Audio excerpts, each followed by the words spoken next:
What's up, y'all? It's a great old standard session tune called The Rose and the Heather, and it's one that came up at a session recently, and I went back through my old videos trying to see how long it had been since I'd done a video on this, and it turns out I hadn't, so let's break it down.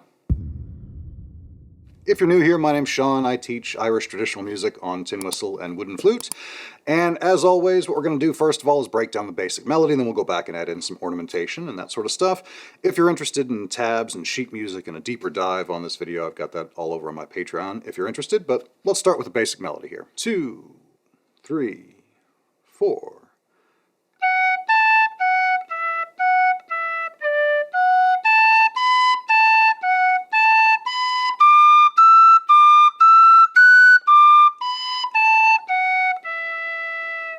That's the first half of the A part. Fortunately, there's a bit of repetition in the second half, so you won't have quite as many new notes to learn, but we'll do that second half right now, and then we'll put it all together and see how we go. So here we go, still nice and easy. 2, 3, 4.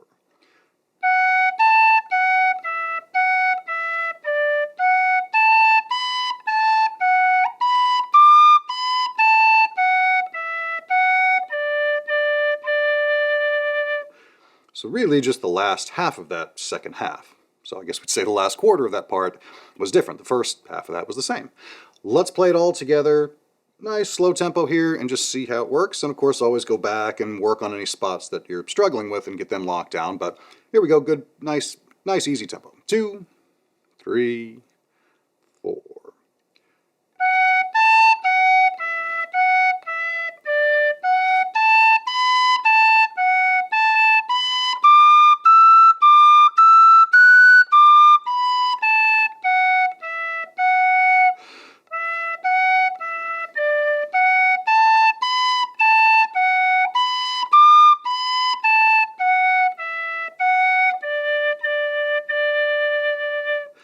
Hopefully you heard that I had to take a breath halfway in there.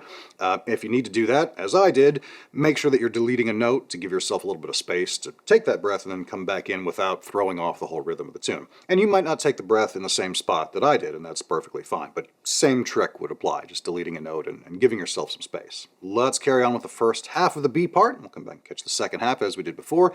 Nice and easy. 2, 3, 4.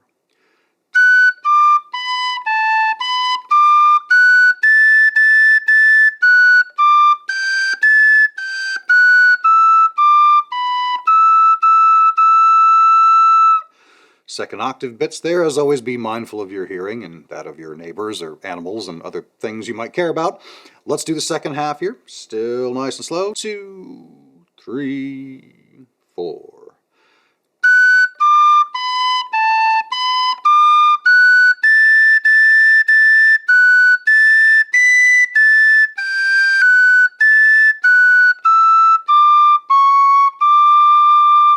So again, similarly, the second half of the B part is basically the only part that's different from the first half. So hopefully not too many notes. Let's get the whole B part all the way through, and then we'll come back and get the whole tune all as one, so you can maybe use that as a practicing kind of benchmark spot. But here we go with the B part.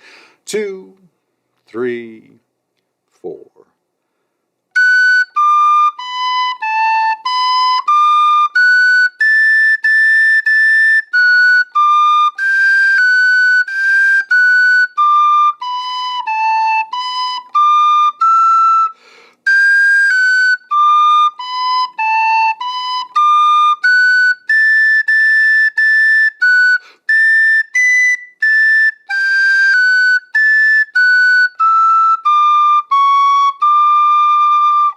And there again, I had to take a couple of breaths in there because we're pushing out more air through that second octave. You may or may not have to as well, but same drill as in the A part. Just find a good spot for it and see if you can work it in. We'll play the whole tune now all the way through, AABB, as you'd expect to hear at a session. Now, I won't play it quite at session tempo, but we'll play it a little bit quicker just to give it some more groove here and, see how you do. So here we go, 2, 3, 4.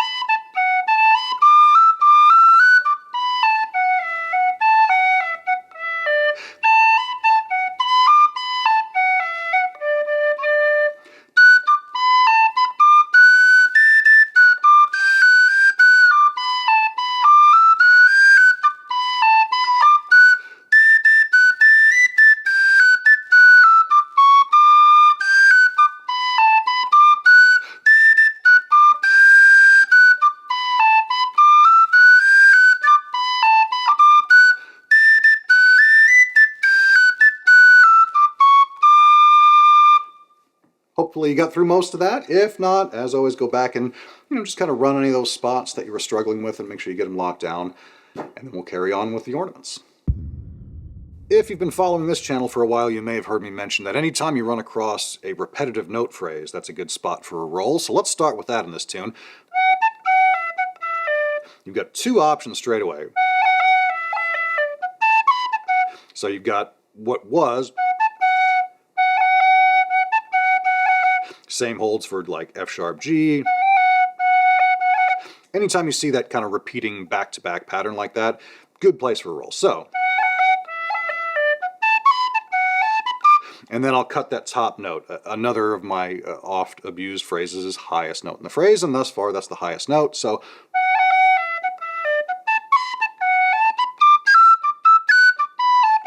again, punching those highest notes as we get a little bit higher. I sort of like to visualize this as like an RF meter, or I don't know if it's called an RF meter. Whatever you call that thing in a recording studio that measures the volume, the loudness, and then it like peaks and the little bar will hold there. As the other thing, you know what I'm talking about, right? So anytime we get to those, that's sort of what I visualize. A little bit of an extra blip there to mark, to mark and recognize the fact that we've hit that highest note.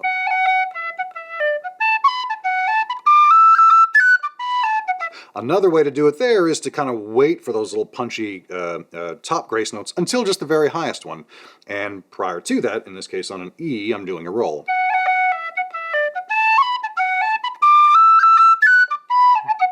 Kind of makes that punchiness of the F sharp stand out just a little bit more, and that's one of those that you might substitute in. I wouldn't do it the same way every time, but the first time through I might do cuts, second time I might do the roll, just to see how it sounds. The other thing that I'm doing there when I'm using that cut style of accenting those top notes, I'm doing a lot of tonguing there to give it that kind of a groove. Rather than everything is the same, or as opposed to everything being very legato, where it sounds a little bit mushy. I want to find some sort of a way to accent those, and the tonguing really helps separate those notes and give it that kind of lightness, that lift.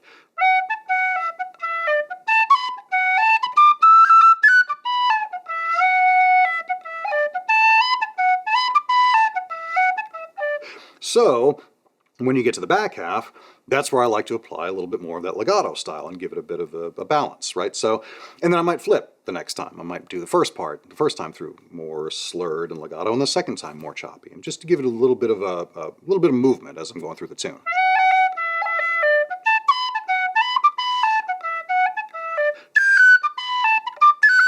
Jumping that B part with a cut, I think, is a really kind of a cool way to signify that we're changing. We're at the very bottom of the whistle, we end on the bottom D, jump more than an octave to get up to that second octave F sharp.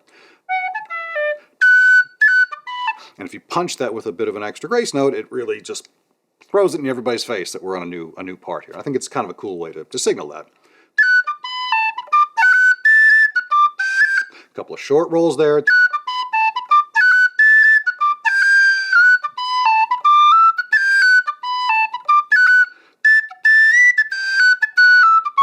I like to combine the short roll with a stop because it's very punctuative. It's like blap. It's like a really quick hit, and then you move on to something else.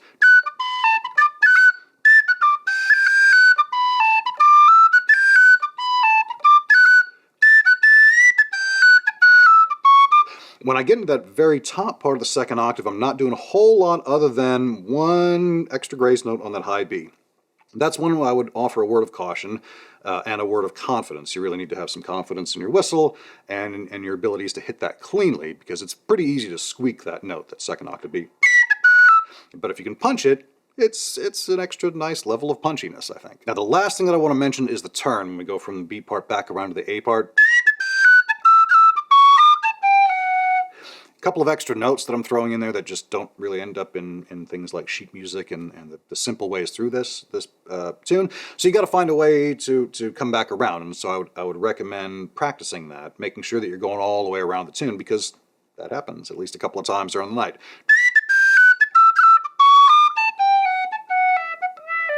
I like that approach because it sort of feels like just a nice descending arpeggio kind of a thing, just sort of falls down the scale. And it's nice because you're going from the very highest part to the very lowest part, so it's like a nice little stair-step effect, I think. So that's what I like to do with this one. If you're interested in a deeper dive, I do have that over on my Patreon. A lot more ornamentation, some flute stuff. Check that out if you're interested. Otherwise, guys, I'll see y'all in the next one. Cheers.